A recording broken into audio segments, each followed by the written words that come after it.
One of my favorite hobbies is making my day-to-day life simpler, and in this video I want to talk about 11 things that I've done just that. Starting with number 1, I put my stuff in a cleaning caddy. A few months ago, I found myself really procrastinating cleaning. I would know in my head, I'd be like, okay, I need to get cleaning. I need to start cleaning this house. But instead I would be sitting there maybe on my phone. So I asked myself, okay, what annoys me about this? What is it that's making this feel so hard for me? And I realized that getting started with cleaning felt like this big event. I had cleaning stuff stored here and there and here. So I got this little caddy, mine's just from Kmart, nowhere fancy. And in it I stored my glass cleaner, my multi-purpose cleaner, cleaning cloths, scrubbers, garbage bags, everything in the one spot. And now when I need to clean, first thing I do is just go and grab my caddy. I look at my list of things to clean and then I just pick one. That's all I have to do. I love this little caddy so much. It makes cleaning feel so much easier to kick off. I feel like so much less of an event. Number 2, I laminated like 20 recipe cards. This is the laziest method I've found to keep myself fed that feels low effort, low mental work. Step 1 is to find 20-ish recipes you actually like eating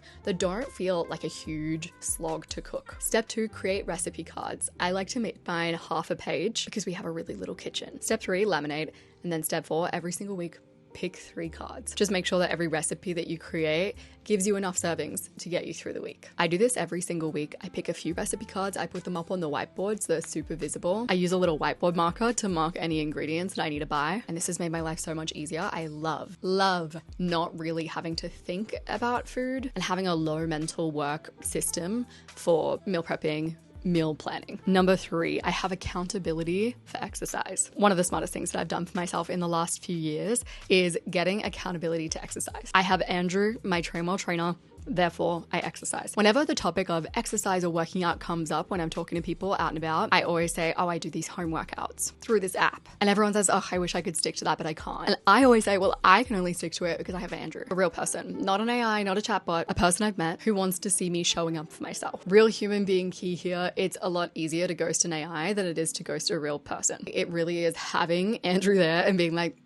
gotta check in with Andrew. Andrew cares. That's a lot of what keeps me consistent and makes sure that I go back to working out. I've been using Trainwell for years now, and I've definitely felt myself get stronger. My partner says that I've gotten stronger, but the biggest change for me has probably been my relationship with exercise. It's become a much more consistent and positive part of my life. When I'm 80 years old, I just want to be able to make sure I can lift my grandkids. Like, that's the biggest priority for me when it comes to movement. And that's a goal I've communicated with my trainer, and he keeps that in mind when he designs my workouts as well. Trainwell matches you with a real human personal trainer. They build and adjust your training plan around your goals, your schedule, your life. And the value for me is the accountability, the adaptability, being able to work out whenever I want, and very much the human support on the other end. If you've tried fitness apps before, but you feel like accountability would really help you to stick with it, I would highly recommend Trainwell. You can start with a 14-day trial using my link down in the description and get matched with your personal trainer, your Andrew. Number 4, following on from that, I will exercise in my pajamas. If the barrier to entry to any task, habit, activity is too high, it's so much harder to motivate yourself to do it. And with exercise, one of the barriers to entry is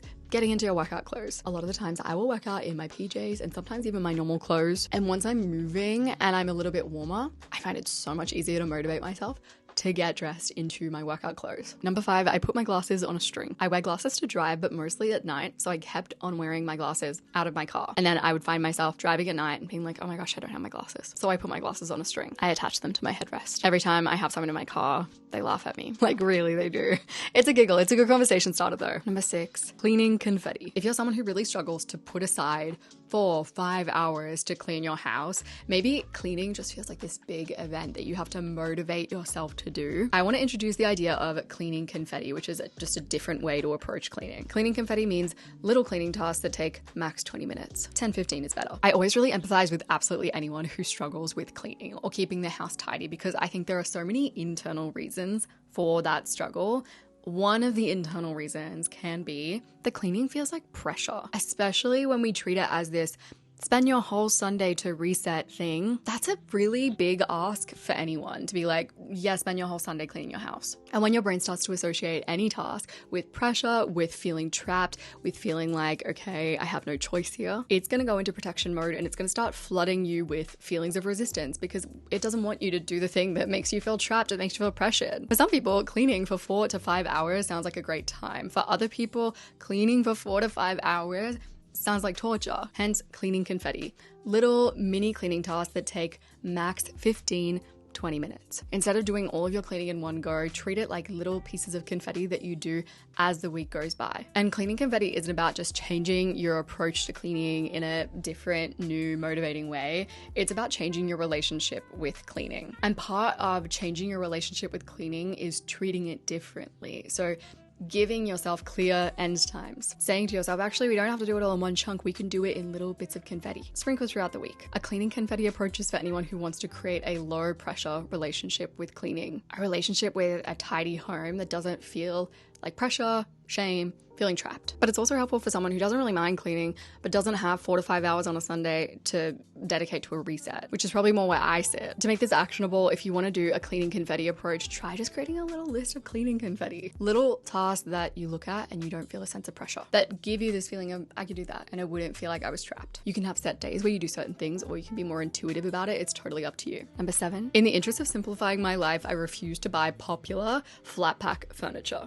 I absolutely hate putting together flat pack furniture. It feels like a huge waste of time. I'm not very good at it. And one way that I've simplified my life is refusing to buy popular flat pack furniture from IKEA, from Kmart, from Fantastic Furniture, or whatever stores are popular in your country. As soon as you realize, oh, I want something from IKEA, put an alert on Facebook Marketplace or whatever the equivalent is where you are and wait, because it will appear. It'll save you 4+ hours on a weekend that could be spent doing other way more fun and enjoyable stuff, and it'll be half price. Number 8, I filled my car with these $2 strawberry bags. There's nothing worse than rocking up to a grocery store and then realizing that you forgot your reusable grocery bags. I'm not an eco-friendly queen, but I definitely try, and I always feel so guilty if I don't have my little bags. But also, these bags, horrible to store, and they don't fit in my handbag. Ever since I found these $2 little strawberry bags, I grabbed a bunch of them. They live in my car. They are my favorite solution. And of course, my goal is to reuse those strawberry bags as much as possible. Number 9, I block myself out of social media with a brick. I have this little device called a brick, if you haven't heard of it. It's attached to my fridge. I tap my phone, it blocks me out of social media. And I can also have set times where I'm totally blocked from social media